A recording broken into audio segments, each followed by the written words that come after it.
नमस्कार, मैं हूं आपके साथ नम्रता। आने वाले लोकसभा चुनावों को लेकर बसपा सुप्रीमो मायावती कुछ ज्यादा ही एक्टिव नजर आ रही हैं।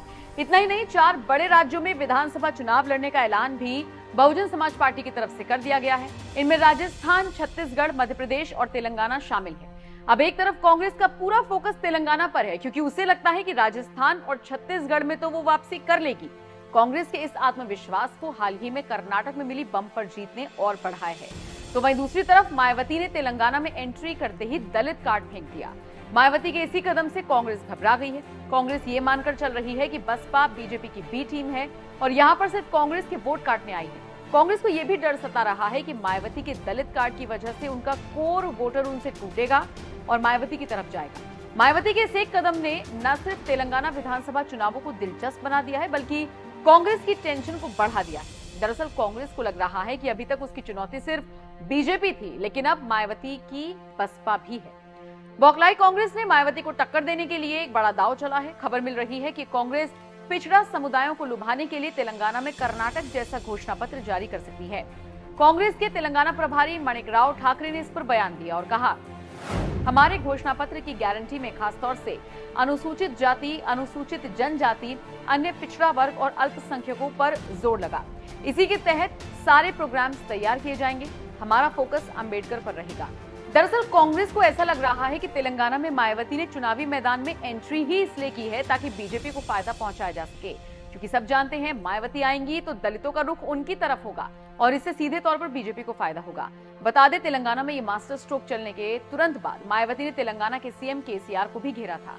बहरहाल फिलहाल मायावती के इस कदम के बाद अब तमाम राजनीतिक दल एक्टिव हो गए हैं, क्योंकि इन चुनावों में बाजी कौन मारेगा ये देखना बेहद दिलचस्प होगा। बहरहाल हाल ही में मायावती ने जिस तरह से कांग्रेस और बीजेपी दोनों को एक प्रेस कॉन्फ्रेंस में लताड़ा था, उस बयान के साथ आपको छोड़े जा रहे हैं। आपका इस खबर पर क्या कहना है, कमेंट करके हमें जरूर बताएं। कि पिछले कुछ समय से बीजेपी व कांग्रेस में, खासकर बीजेपी व कांग्रेस में अब इस मुद्दे पर काफी प्रमुखता से लड़ाई चल रही है कि इन दोनों में से कौन बड़ा हिंदुत्ववादी है। वह हिंदू भक्त हैं तथा पूजा पाठ करने में भी माहिर है।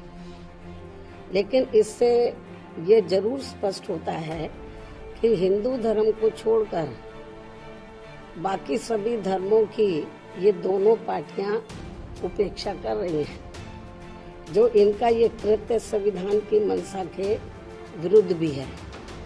जबकि बीएसपी सभी धर्मों का एक बराबर सम्मान करती है, क्योंकि अपने देश में अकेले या हिंदू धर्म को मानने वाले लोग ही नहीं रहते हैं, बल्कि मुस्लिम, सिख, ईसाई, पारसी व बौद्ध आदि इन विभिन्न धर्मों को मानने वाले लोग भी रहते हैं। इसलिए इन दोनों पार्टियों को हिंदुओं की तरह ही अन्य सभी धर्मों का व उनके मानने वाले लोगों के हितों का भी बराबर ध्यान रखना चाहिए। यही उचित होगा।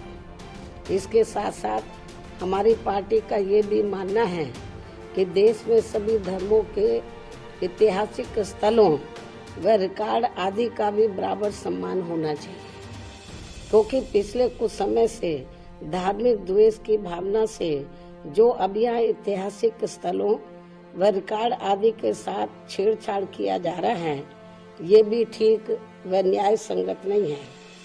इससे आपसी भाईचारा व सद्भाव पर भी काफी बुरा असर पड़ रहा है, प्रभाव पड़ रहा है।